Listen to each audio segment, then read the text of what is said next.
전일장 복습하고 오늘장 예습하는 모닝 브리핑 시간입니다. 미국 고용지표 발표를 앞두고 혼조세로 마감했던 지난주 금요일 시장을 관통한 한마디 바이오 로봇 지각 변동 한국 증시입니다. 눈치 보기 속 종목 장세가 활발했던 가운데 특히 바이오주와 로봇주들은 강세, 이에 시가총액 순위에도 변동이 있었던 하루였죠. 그럼 자세한 수급 수치와 특징 섹터 심수영 캐스터와 알아볼까요? 지난 금요일 우리 증시는 미국의 고용보고서 발표를 앞두고 관망세 보이며 혼조 마감했습니다. 코스피 지수부터 살펴보시면 0.58% 하락한 2,521선에서 거래 마감했는데요. 외국인과 기관이 동반 순매도하며 하방 압력을 가했습니다. 한편 코스닥 지수는 시세의 연속성 이어가는 모습이었는데요. 742선까지 상승하며 전날에 이어 다시 한번 연중 최고가를 달성했습니다. 그렇다면 어떤 섹터가 특징적인 움직임 보인지도 확인해 보시죠. 먼저 연일 호재의 무서운 상승 보이고 있는 로봇 섹터 짚어보면요. 이날은 외신을 중심으로 테슬라가 휴머노이드 로봇 옵티머스의 대규모 생산을 위해 채용에 나섰다는 소식에 관련 산업 전반이 기대감 불붙었는데요. 섹터 내에서 휴림 로봇이 가장 높은 거래량 보이며 17%대 상승했고요. 클로봇은 15%대 강세 보였습니다. 다음으로 스마트폰 섹터도 강세 보였습니다. 삼성전자의 신작 갤럭시 S25 시리즈가 국내 및 글로벌 시장에 순차적으로 출시된 가운데 기대 이상의 사전 판매 성적을 거두며 사전 개통 기간을 연장하기로 했기 때문인데요. 해당 소식에 갤럭시 부품주로 묶이는 아모텍과 코리아 서키트 강세 보였습니다. 마지막으로 정부가 대왕고래의 경제성이 없다고 판단했다는 소식이 전해지자 관련주들이 약세 보였습니다.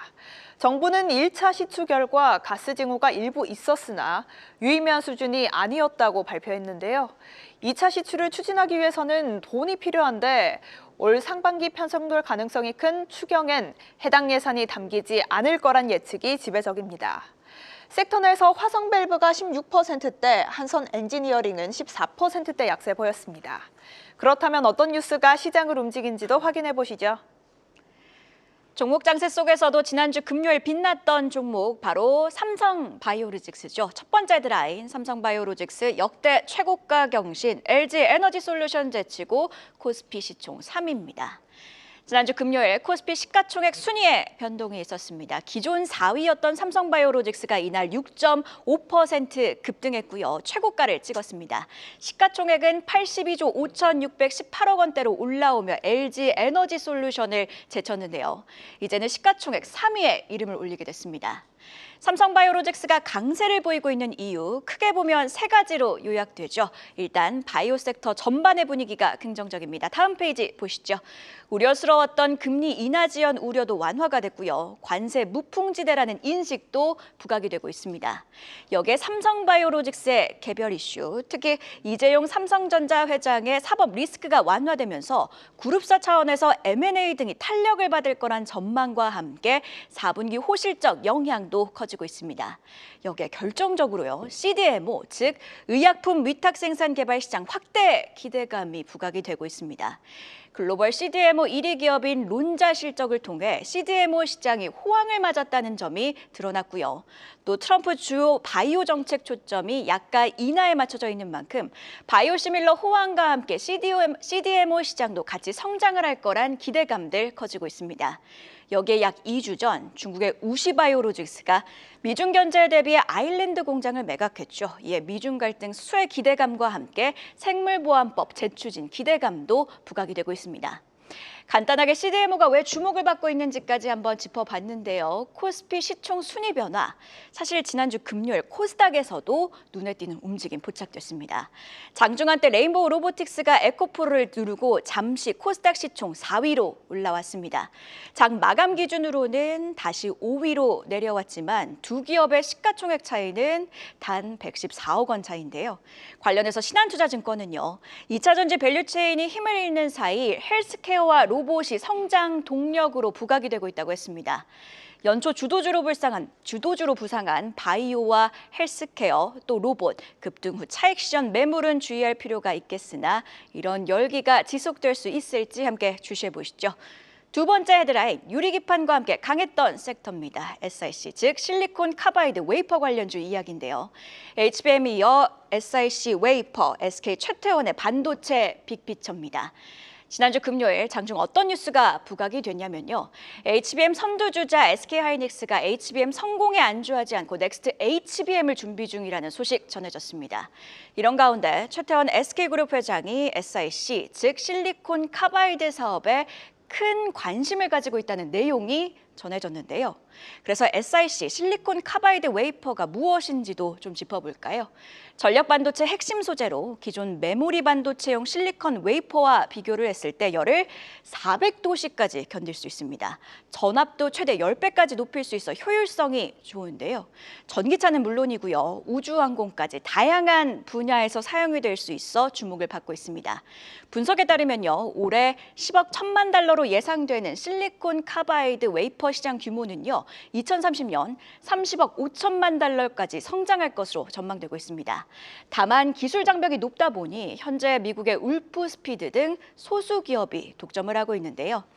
SK는 반도체 웨이퍼 생산 회사인 SK실트론이 SiC 웨이퍼 사업을 받고 있습니다. 연내 8인치 SiC 웨이퍼를 생산을 하는 것을 목표로 하고 있고요. SK실트론 CSS 등을 통해 미시간주 공장 증설에 나서고 있습니다.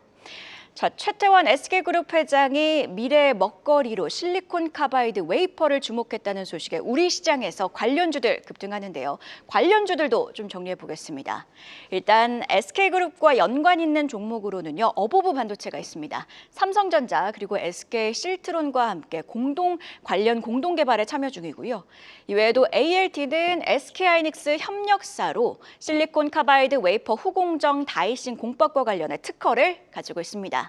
자, 시간의 거래까지도 모멘텀은 이어지면서 ILT 시간의 거래에서 6% 넘게 올랐는데요. 자, 시장 자체가 커진다면 수혜를 볼 수 있는 다른 관련주들도 좀 정리를 해보면요. 일단 아이온 디바이스도 금요일 5% 급등했죠. 실리콘 카바이드 지라갈륨 기반 구동 회로와 관련해 국책과제 주요 주간 기관으로 선정된 바 있습니다. 퀄리타스 반도체는요, 12인치 실리콘 카바이드 전력 반도체 제조 라인을 구축하고 있다는 점에서 지난주 금요일에는 9%나 급등했습니다. 마지막으로 파운드리 기업 DB하이텍도 전력 반도체 출사표를 던진 바 있죠. 내년에 관련 반도체 양산을 목표로 하고 있고요. 이외에도 LB세미콘 앞서 언급한 DB하이텍과 전력 반도체 관련 패키징 기술 공동 개발에 선언한 바 있습니다. DB하이텍은 지난주 금요일 16% 그리고 LB세미콘도 8% 넘게 올랐는데요. 자, 급변하는 반도체 시장, 차세대 기술로 꼽히는 실리콘 카바이드 웨이퍼가 SK그룹의 HBM에 이어 새로운 캐시카우가 되어줄지, 그리고 본격적인 시장 개화로 관련 밸류체인 기업들도 수혜를 볼 수 있을지 함께 주목해 보시죠. 그럼 이어서 장 마감 이후에 나온 공시와 일정 체크해 볼까요? 장 마감 이후에 나온 공시부터 체크해 보겠습니다. 우선 CU테크는 지난해 영업이익 117억 원을 기록했다고 공시했습니다. 이는 전년 대비 약 439% 증가한 수치인데요. 또 보통주 1주당 234원을 배당하기로 결정했습니다. 해당 소식에 CU테크 시간외에서 상한가 기록했습니다. 다음으로 올릭스는 다국적 제약사 일라이릴리와 대사 이상 지방 간염 치료 후보 물질 기술 이전 계약을 체결했다고 공시했습니다. 총 계약금이 무려 9,100억 원 규모로 올해 제약 바이오 업계의 첫 대규모 기술 수출인데요. 해당 소식에 올릭스 시간외에서 상한가 터치했습니다. 오늘 시초가도 주목해 보셔야겠습니다. 한편 우리금융지주는 1,500억 원 규모의 자사주 매입 소각 계획을 발표했습니다. 이는 전년 대비 약 10% 증가한 수치인데요. 또 보통주 1주당 660원을 배당하기로 결정했는데요. 투자자분들의 주주 환원 눈높이를 충족한 걸까요? 시간외에서 1.56% 상승했는데 정규장 흐름도 지켜보시죠. 마지막으로 오늘의 주요 일정도 확인해 보겠습니다. 먼저 오늘부터 이틀간 프랑스 파리에서 AI 행동 정상회의가 개최됩니다. 우리나라에서는 최수연 네이버 대표와 삼성전자, LG의 고위급 관계자들이 참석할 것으로 전해졌는데요. 글로벌 인공지능 기업과의 협력 논의가 이루어진다면 AI 및 휴머노이드 섹터가 오늘도 크게 움직일 수 있으니 관련 소식 계속해서 체크해 봐야겠습니다. 다음으로 오늘부터 중국 정부는 미국의 관세 부과에 대응해 일부 제품에 10에서 15%의 추가 관세를 부과합니다. 이에 조금 전 트럼프 대통령이 현지 시간 10일부터 모든 철강과 알루미늄에 25%의 관세를 매기기로 결정했다는 소식이 외신을 통해 전해졌는데요. 또 오는 11일이나 12일 상호 관세도 발표될 예정입니다. 지난주에도 우리 증시가 미국의 관세 부과 및 협상 경과에 따라 크게 오르내린 만큼 어떠한 변경 사항이 있을지 주시해 봐야겠습니다.